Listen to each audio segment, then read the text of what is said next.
Hello everybody, this is the Anime Bro here, and welcome to another One Piece arc review. Now today, we'll be talking about Loguetown. This arc is about the Straw Hats' final stop before heading into the Grand Line. Now before this video starts, please like, share, and subscribe for more videos just like this. And I'll come back next time as we get into the Alabasta Saga. And now, let's begin the video.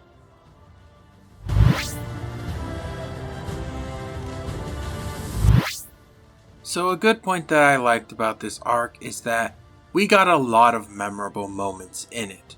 Now even though this arc is really short, there are still some memorable moments that actually make a really good impact on the story. Now the first one that I want to talk about is Zoro getting his new swords. Now basically throughout all of East Blue, Zoro has only had one sword this whole time, which was the sword that he got as a child. But now in Loguetown, he gets 2 extra swords. Both are very well known around the world, so it's a really cool thing that he gets these swords. Now, it's not really much about world building, it's just really cool seeing Zoro get some new swords, because swords are pretty cool. And the final one that I want to talk about, which is probably the biggest moment in this arc, is Luffy's execution. Now, Luffy doesn't die because the story continues on from here, but a really important part about this arc is right when Buggy is about to actually slice his head off with a sword, lightning strikes the pedestal and basically saves Luffy. Now, one thing that people actually put out is that this is basically fate saying his journey is just beginning and he's going to continue until he reaches the end of his journey. Which I really do like because it is really cool to see that Luffy's dream isn't just something that he wants to do, but it's like some sort of destiny for him to reach the final place. So a bad point that I really didn't like about the story was that it was very short. Now this is just a nitpick, but honestly I wish it was a little bit more. I'll explain it a little bit later in the video. But I wish that it was a little bit longer. This was a finale to a saga, and we did get some great build up to what will happen. Like Buggy, the pirates are looking for Luffy and the Straw Hats, and also Smoker is going to try to capture them in the Grand Line. And that was a really cool thing, but I just wish there was just a little bit more for every character to have a moment. And I'll basically explain that in the characters. But yeah, I just wish it was a little bit longer.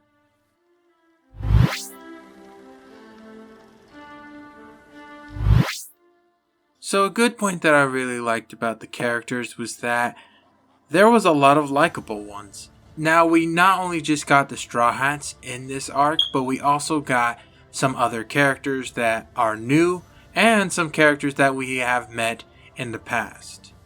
So the first one I want to talk about is our new character that we got, Smoker. So Smoker is a Navy Marine, and so far, in terms of Navy Marines, we've always had bad ones. Like we got Helmeppo's dad, we got that guy that gave Luffy his first bounty, and it always seemed like the Navy was bad. But Smoker basically shows that not all Navy men are bad. One of my favorite moments in this arc with Smoker is when a little girl actually bumps into him. Instead of being a scary dude where he's like, next time watch where you're going, little girl, he actually pays for the ice cream and just says, sorry I actually ruined your ice cream. He's a really tough guy, but you know, he has a very kind heart. And then finally, we have the reoccurring characters, which is Buggy and Alvida. So Buggy and Alvida were villains from previous arcs. Buggy was the one from Orange Town, and Alvida was from all the way back in Romance Dawn. And it was a really cool thing to see them come back, especially like with Alvida, where she actually changed completely. But it was really cool seeing both of them, especially when Buggy actually tries to kill Luffy and eventually fails because of the lightning strike.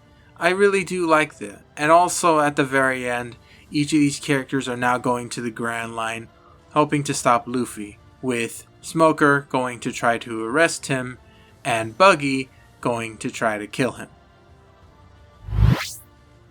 So a bad point that I really didn't like about the characters is that not all the Straw Hats had great moments. The only ones that had memorable moments in this arc was Zoro and Luffy.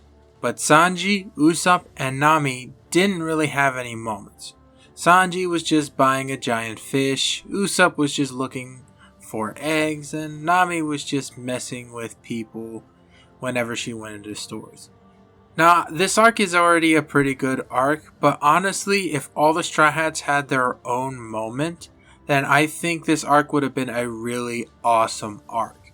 That's also why I wanted it to be a little bit longer, because if we had a little bit more time with every other Straw Hat doing their own memorable thing, then I think this arc would have been one of the best arcs ever. But because of how short it is, we didn't really have much time to make everyone have their own moments.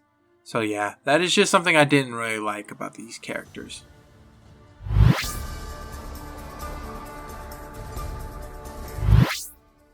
So I would actually rank this arc an A. This arc has very memorable moments that honestly I always remember, even though this was from a long time ago. We also got to see some new characters that we get to see throughout the series, and some old ones that came before this arc. But the only problem that I really do have with this arc is that it's very short. It is a really good ending for this saga, but if it had just a little bit more moments where the Straw Hats could actually shine, like Usopp doing something, Nami doing something, and Sanji doing something, then I would say this would be like a perfect arc. But because of how short it is, it's not really something I actually think deserves a higher mark than an A.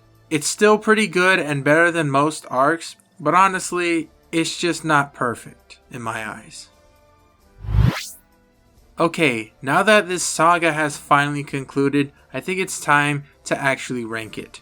So I would actually rank this saga a B. It is a pretty good saga, and honestly, it is a pretty good beginning to the story. But compared to the other sagas, honestly, it gets way better. East Blue Saga is usually a very slow point in the series, and many people don't even get to the good parts, which is way after in Alabasta, but it's not really that bad. As a whole, East Blue Saga is a pretty good arc. It's a pretty good start to one of the best series of all time. It's just that there's many more better than this one. Alright, and that is the end of this video. I was actually planning to end this on the East Blue Saga, but if you want me to continue all the way to the very end, then please like, share, and subscribe, and just comment down below, please continue. And as always, I am the Anime Bro. I hope you enjoyed the East Blue Saga review, and see you guys later. Peace!